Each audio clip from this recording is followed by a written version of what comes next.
আপনি আপনার ছেলে মেয়েদেরকে অবশ্যই ডাক্তার বানান, আমি নিষেধ করছি না। ইঞ্জিনিয়ার বানান, আমি আপনাকে নিষেধ করছি না। আপনি আপনার ছেলেকে বিজনেসম্যান বানান, আমি আপনাকে নিষেধ করছি না। কিন্তু জেনে রাখুন, আপনি আপনার ছেলে মেয়েদেরকে অবশ্যই অবশ্যই কোরআন এবং হাদিসের বাণী আপনাকে শিখাতেই হবে, নচেত আপনাকে কিয়ামতের মাঠে হিসাব কথা বলেন দেওয়া লাগবে। এবার চলে আসি, দুনিয়ার মধ্যে সবচেয়ে উত্তম মানুষ কারা, দুনিয়ার মধ্যে সবচেয়ে ভালো মানুষ কারা, সেই সম্পর্কে নবী সাল্লাল্লাহু আলাইহি ওয়াসাল্লাম তুলে ধরেছেন, খায়রুকুম মান তাআল্লামাল কুরআন ওয়া আল্লামাহু।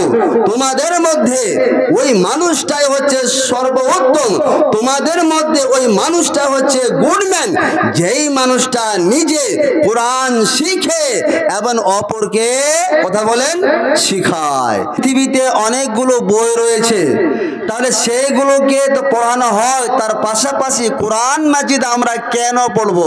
এরকম প্রশ্ন হয় না? কেন কোরআন মাজিদ পড়বেন? শুনে রাখুন, এই কোরআন মাজিদ এমন একখানা গ্রন্থ, এই কোরআন মাজিদ হচ্ছে শেষ গ্রন্থ আল্লাহ রাব্বুল আলামিন নবী মুহাম্মদ সাল্লাল্লাহু আলাইহি ওয়াসাল্লামের উপরে অবতীর্ণ করেছেন। এরপরে অর্থাৎ কোরআন মাজিদের পরে আর কোন গ্রন্থ পৃথিবীতে আসবে আল্লাহ রাব্বুল আলামিন অবতীর্ণ কি করবেন? করবেন না। তাহলে এই কোরআনের প্রথম বৈশিষ্ট্য হলো যে কোরআন মাজিদ হচ্ছে শেষ গ্রন্থ। এই শেষ অর্থাৎ কোরআন মাজিদের পরে আল্লাহ রাব্বুল আলামিন আর কোন গ্রন্থ পৃথিবীতে অবতরণ করবেন না। দ্বিতীয়তে চলে আসে, এই কোরআন খানা এমন একটি বই, যে বইটাকে বলা হয় ইংরেজিতে complete code of life. Complete code of life, যে কোরআন হচ্ছে মানুষের জীবনের পূর্ণাঙ্গ জীবন বিধান। অর্থাৎ মানুষ দুনিয়াতে জন্ম থেকে মৃত্যু পর্যন্ত কিভাবে চলাফেরা করবে, কিভাবে চলাফেরা করা উচিত, সবগুলোই এই কোরআন মাজিদে আলোচনা হয়েছে বলে এই কোরআন মাজিদকে বলা হয় কমপ্লিট কোড অফ লাইফ। অর্থাৎ কোরআন হচ্ছে মানুষের জীবনের পূর্ণাঙ্গ বিধান। 3 নম্বরে কোরআনের বৈশিষ্ট্য হচ্ছে এই কোরআনটা শুরু হয়েছে আপনার বিসমিল্লাহির রহমান দিয়ে, তাই তো? বিসমিল্লাহির রহমানির রহিম।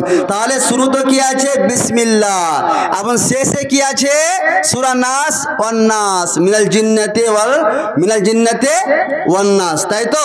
তাহলে শেষে আছে কি? ওয়ান নাস অর্থাৎ সিন, এবং শুরুতে আছে বা। তো বা সিন দিয়ে যদি মিলানো হয় তাহলে কি হবে? বাস। বাস মানে কি? এনাফ, যথেষ্ট। অর্থাৎ যথেষ্ট হয়েছে। কোরআন মাজিদ শুরু থেকে নিয়ে শেষ পর্যন্ত, অর্থাৎ একটা মানুষের জন্ম থেকে মৃত্যু পর্যন্ত যা কিছু দরকার, যা কিছু প্রয়োজন, সবগুলোই এই কোরআন মাজিদে আলোচনা হয়েছে কি হয়নি? কথা বলেন, হয়েছে না হয়নি? কোরআন মাজিদে হয়েছে। এবার চলে আসি, কোরআন মাজিদ এমন একখানা গ্রন্থ, আপনারা মনে মনে ভাবছেন যে মৌলভী সাহেব মনে হচ্ছে ওয়াজ করবে না। আমরা এখন মানে একটা প্রচলিত হয়ে গেছে, কি বলেন তো, সুর করে বক্তব্য দিলে ওটাকে ওয়াজ বলা হয়। কি বলা হয় ওটাকে? ওয়াজ। আর না হলে মৌলভী সাহেব কথা বলে চলে গেল, এরকম হয় কি না? আমি যখন মিডনা মাদ্রাসা পড়তাম তো হাসান মোড়ে জালসা হয়েছিল। তো একজন বক্তার নাম করছি না, তিনি এসে ওই বক্তব্য দিলেন শুধুমাত্র মানে আর কি বলবো, ঘুমাবার দোয়া, আমেরিকান দোয়া। কোন দোয়া জানা আছে কি? নিনজা নিনজা কালবাদুরের ছা, কালাইতে পোকা বেছা বেছা খা। এটা দোয়াটা আপনাদের মুখস্থ আছে কি?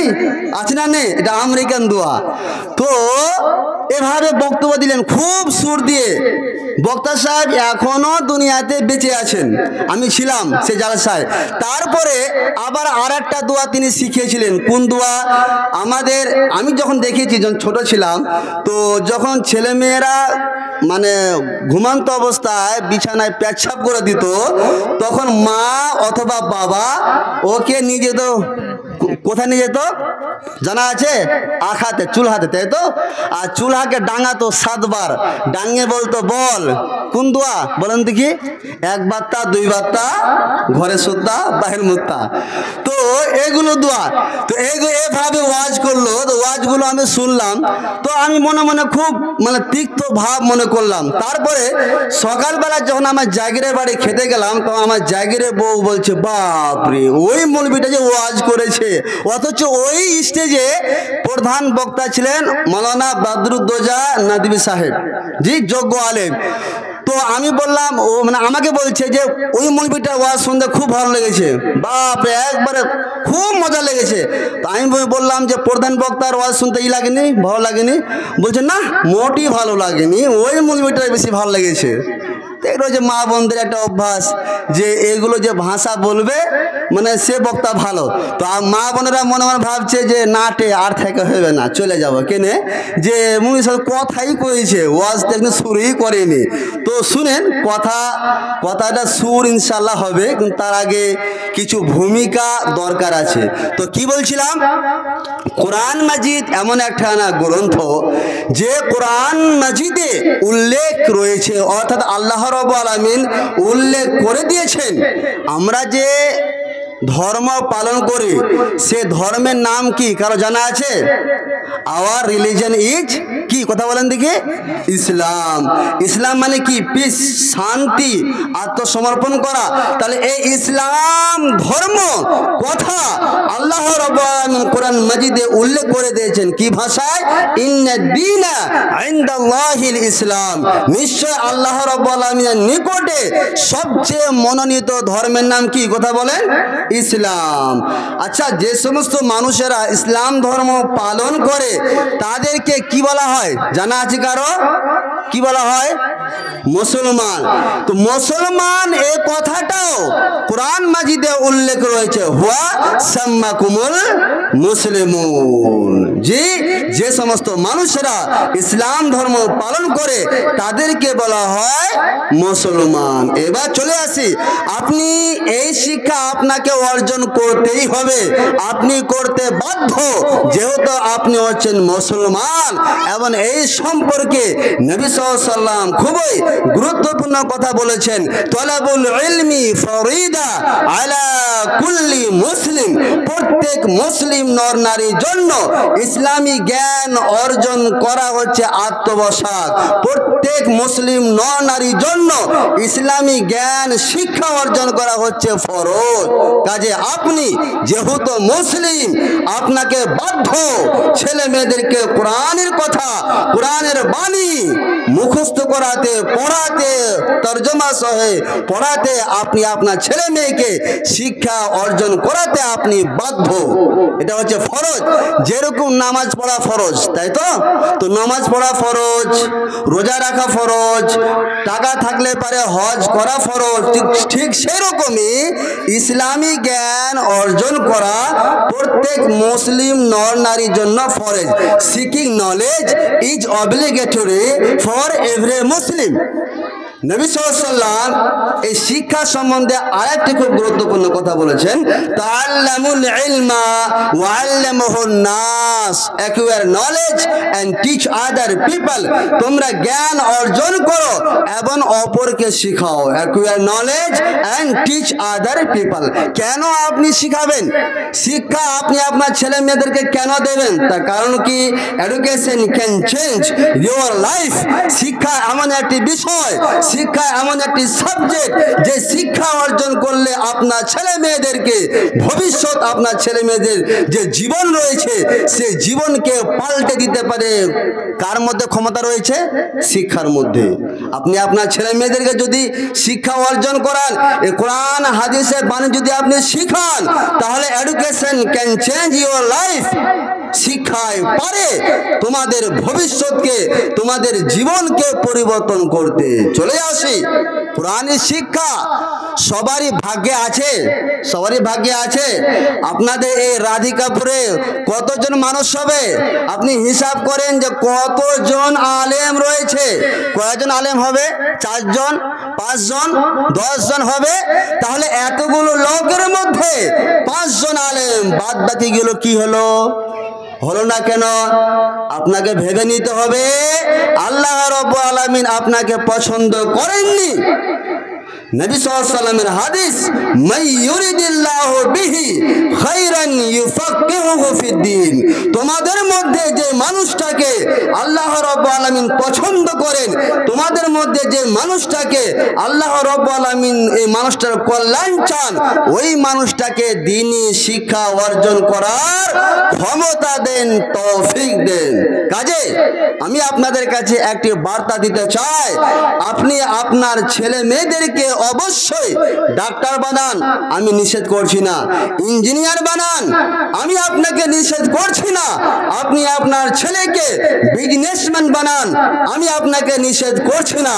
কিন্তু জেনে রাখুন, আপনি আপনার ছেলে মেয়েদেরকে অবশ্যই অবশ্যই কোরআন এবং হাদিসের বাণী আপনাকে শিখাতেই হবে, নচেত আপনাকে কিয়ামতের মাঠে হিসাব, কথা বলেন, দেওয়া লাগবে। এবার চলে আসি, দুনিয়ার মধ্যে সবচেয়ে উত্তম মানুষ কারা, দুনিয়ার মধ্যে সবচেয়ে ভালো মানুষ কারা, সেই সম্পর্কে নবী সাল্লাল্লাহু আলাইহি ওয়াসাল্লাম তুলে ধরেছেন, খায়রুকুম মান তাআল্লামাল কুরআন ওয়া আল্লামাহু। তোমাদের মধ্যে ওই মানুষটাই হচ্ছে সর্বোত্তম, তোমাদের মধ্যে ওই মানুষটা হচ্ছে গুডম্যান, যেই মানুষটা নিজে কোরআন শিখে এবং অপরকে, কথা বলেন, শিখায়। এবার চলে আসে, কোরআন এমন একটি গ্রন্থ, এমন একটি বই, যে সম্পর্কে নবী সাল্লাল্লাহু আলাইহি ওয়াসাল্লাম বলেছেন, ইয়ারফাউ বিহাজাল কিতাবি আকওয়ামান ওয়া ইয়াজউ বিহি আখার। ওরে আমার উম্মতিরা শোনো, কোরআন এমন একখানা গ্রন্থ, কোরআন এমন একখানা বই, কোরআন এমন একখানা বই, অর্থাৎ কোরআন মাজিদ পাঠ করলে একটা মানুষ সম্মান অর্জন করে, একটা মানুষ মান মর্যাদা পায়। এবং কোরআন মাজিদের যদি কোনো ব্যক্তি শিক্ষা অর্জন না করে, নবী আমার বললেন, ওয়া যাবে আখার, ওই মানুষটা লাঞ্ছিত হবে, ওই মানুষটা অপমানিত হবে, ওই মানুষটা নিন্দিত হবে। তাহলে কোরআন এমন একখানা বই, যে বইয়ের মাধ্যমে মানুষ মান সম্মান লাভ করে এবং এই বইয়ের মাধ্যমে মানুষ লজ্জিত হয়, মানুষ অপমানিত হয়। চলে আসি, এই কোরআন সম্পর্কে নবী সাল্লাল্লাহু আলাইহি ওয়াসাল্লামের একটা খুব সুন্দর হাদিস, যে তোমাদের মধ্যে ইন্নাল্লাযী লাইসা ফি জাওফিহি শাইউম মিনাল কোরআন কাল বাইতিল খারিব। নিশ্চয় তোমাদের মধ্যে যেই মানুষটার ভিতরে কোরআনের কিছু অংশ নেই, ওই মানুষটার অন্তর হচ্ছে কাল বাইতিল খারিব, ছাড়া বাড়ির মতো। আচ্ছা, ছাড়া বাড়িতে কে থাকে জানা আছে কারো? ভূত থাকে, পেঁচা থাকে, জি, সাপ থাকে, ইঁদুর থাকে, এগুলো প্রাণীগুলো কি করে? বসবাস করে। উদাহরণস্বরূপ, আপনি এখানে একটা বিল্ডিং উঠিয়ে দেন, বিল্ডিং উঠানোর পরে আপনি যদি ওই বিল্ডিং এ যদি বসবাস না করেন, তাহলে সেখানে বসবাস করবে কারা? কারা করবে বসবাস? বিড়াল, শিয়াল, জি, তারপরে আপনার সাপ, বিচ্ছু। তো নবীজি বলছেন, ইন্নাল্লাযী লাইসা ফি জাওফিহি শাইউম মিনাল কোরআন কাল বাইতিল খারিব। নিশ্চয় তোমাদের মধ্যে যে মানুষটার অন্তরে কোরআনের কিছু অংশ নেই, ওই মানুষটার অন্তরটা হচ্ছে কার মতন? কথা বলেন, ছাড়া বাড়ির মতন। তাই নবীজি আমার বলছেন, লা তাজআলু বুয়ুতাকুম মাকাবিরা। হে আমার উম্মতিরা শুনো, তোমরা তোমাদের বাড়িকে কবরস্থান বানায়ো না। জি, তাহলে আপনি আপনার বাড়িতে উচিত কি হবে? প্রতিদিন সকাল সন্ধ্যা কোরআন তেলাওয়াত করা। আচ্ছা, এটা আপনাদের মধ্যে হয়? কথা বলেন একটু, আপনাদের মধ্যে হয়? কোরআন তেলাওয়াত হয়? প্রত্যেকটা মানুষ দেখবেন, প্রত্যেকটা বাড়িতে দেখতে পাওয়া যায় কোরআন আছে, কিন্তু সে কোরআনকে কি করেছে? একবারে সামসেটে টাকে ওই কোরআনটাকে উঠিয়ে দিয়েছে। উঠে দিয়েছে, দেয়নি? উঠিয়ে দিয়েছে, বাস রেখে দিয়ে সে মাকড়সা জাল, ওখানে মাকড়সারা জাল বেঁধেছে। এরকম অবস্থা হয়ে যায়। আল্লাহ মাফ করুক। আপনি আপনার বাড়িতে আজ থেকে ধরা হবে না, কাল থেকে আপনি স্টার্ট করুন সকাল সন্ধ্যা কোরআন তেলাওয়াত করার। অবশ্যই এটা কাজ হবে কি হবে না?